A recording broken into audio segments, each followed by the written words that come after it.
उत्तरी पश्चिमी दिल्ली का ये मंगोलपुरी विधानसभा क्षेत्र है और उत्तरी पश्चिमी लोकसभा क्षेत्र का क्या माहौल है 25 तारीख को जो चुनाव है। तो हम यहाँ से गुजर रहे थे तो यहाँ पे कुछ भाई लोग जो बैठे बैठे जो है वो टाइम पास कर रहे थे और हमने कहा कि चलिए बैठकर बात की जाए, इनसे पूछा जाए। ये भी 25 तारीख को जो है मतदान करने के लिए जाएंगे, तो जानने की कोशिश करते हैं कि इलाके की जो है यहाँ पर जो है क्या सोच लोग रखते हैं। और दो कैंडिडेट्स जो हैं वो यहाँ पर चुनावी मैदान में हैं और इंडिया अलायंस से जो है वो उदित राज है, तो वहीं भारतीय जनता पार्टी की सरकार जो है मोदी सरकार से जो है वो योगेंद्र चंदोलिया जो है वो प्रत्याशी हैं। बातचीत करने के लिए हमारे साथ लोग हैं। भैया क्या कहना चाहते हैं, क्या नाम है आपका? मेरा नाम मनोज कुमार। मनोज भाई, क्या लग रहा है इस बार का माहौल क्या है? माहौल ठीक ठाक है। जो उम्मीदवार को जो चुना गया है बढ़िया चुना गया है। किस उम्मीदवार को चुना गया? आप कांग्रेस के उम्मीदवार की बात कर रहे हैं या आम आदमी पार्टी कांग्रेस के साझे उम्मीदवार की बात कर रहे हैं या भाजपा के उम्मीदवार की बात कर रहे हैं? देखो, इसमें तो आम आदमी का तो कोई रोल ही नहीं है। इस समय तो सांसद के चुनाव है, यहाँ से तो उदित राज खड़ा हुआ है जी, साझा उम्मीदवार है ना आम आदमी पार्टी कांग्रेस का। हाँ जी। और वहाँ से चंदेलिया को मिला हुआ है। अब उदित राज की जो छवि है, पार्टी को देख के कोई किसी को वोट नहीं देगा। उदित राज की छवि हो या चंदेलिया की छवि हो, छवि को देख के वोट दिया जाएगा। क्या कार्य कर रहे हैं, क्या उन्होंने किया है, क्या आगे कौन से पद पे वो रहे हैं, उस बेस पे उनको वोट दिया जाएगा।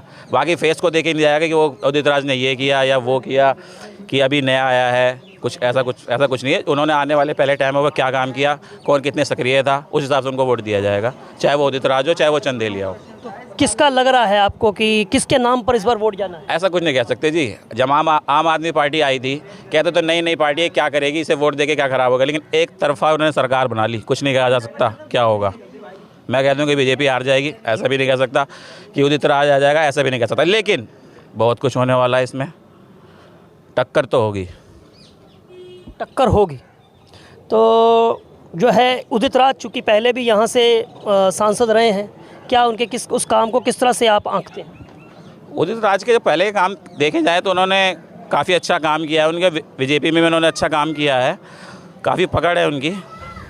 और चंदेलिया का तो पता नहीं उनका, तो भाई उनके बारे में तो इतनी कोई नॉलेज है नहीं। आप भैया क्या बोलते हैं जी?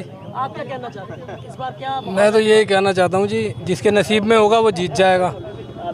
जिसके नसीब का ताला, नसीब के ताले की चाबी तो आपके पास है, हमारे पास है, लेकिन हमारा वोट तो जहाँ जाना वहीं जाएगा। नहीं, क्या लग रहा है कौन कौन से मुद्दे हैं? उदित राज 5 साल सांसद रहा, मैंने तो आज तक उसकी शक्ल देखी नहीं कभी। यहाँ पे 2014 से 19 तक रहा उदित राज यहाँ पे, मैंने शक्ल देखी नहीं उसकी, कभी आया हो यहाँ पे। 5 साल में उदित राज को मैंने कभी नहीं देखा। हाँ, मैंने उदित राज को कभी नहीं देखा। हंसराज हंस तो पंजाब का था, आया और चला गया। वो तो आटे में नमक था, जैसे आटे में नमक होता है ना, रोटी बनती है, वो तो ऐसे था, आया गया, उसका कोई मतलब नहीं है। उदित राज जो कहते हैं कि वो गरीबों के लिए काम कर रहे हैं, दलितों के लिए काम कर रहे हैं, और इसको किस तरह से आप लेते हैं? मतलब दलित ही हैं सारे और समाज के नहीं है? ये बात बताओ ना, सारे ही बराबर हैं, सबके लिए काम करो।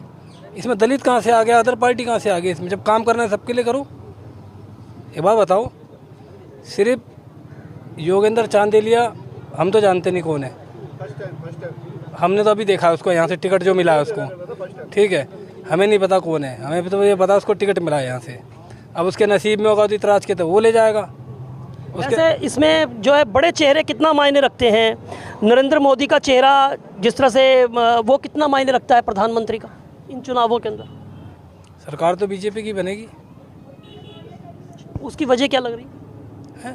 उसकी वजह क्या लग रही है? वजह है, देखो, पहले झाड़ू वाला और हाथ वाला दोनों दुश्मन थे, और दोनों हाथ मिला रहे। ये तो देखो ना, सरकार लोग बेवकूफ़ थोड़ी ना है। सिर्फ विधानसभा का इलेक्शन ही जीतेगा वो केजरीवाल, एमपी का नहीं जीतेगा, ये भी देख लेना आप। क्योंकि दिल्ली में केजरीवाल चाहिए इनको और ऊपर मोदी चाहिए, क्योंकि बिजली पानी भी फ्री है, मानते हो ना? दिल्ली में केजरीवाल और ऊपर वो मोदी। तो इस बार ये यानी लगता है कि लोकसभा चुनाव के अंदर जो है वो मोदी के नाम पर ही वोट जो है जाएगा? पक्का जाएगा, दे रहे हैं लोग मोदी के नाम पे। तो राज ने पिछले 5 सालों में जो रहे, तो उन्होंने क्या कोई काम किया इस क्षेत्र के अंदर? आपको लगा कि वो यहाँ पर कुछ उपलब्धियाँ देख पाए?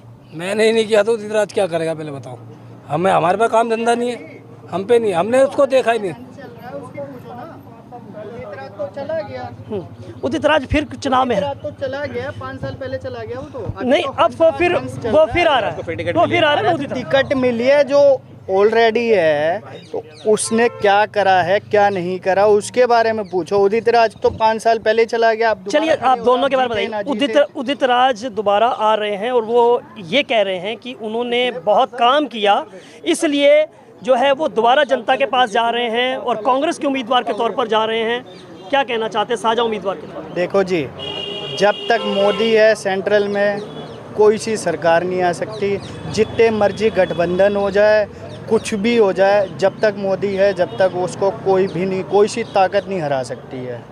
ठीक है, मैं खुद एक मुस्लिम हूँ लेकिन उसको कोई नहीं हरा सकता। क्या नाम है आपका?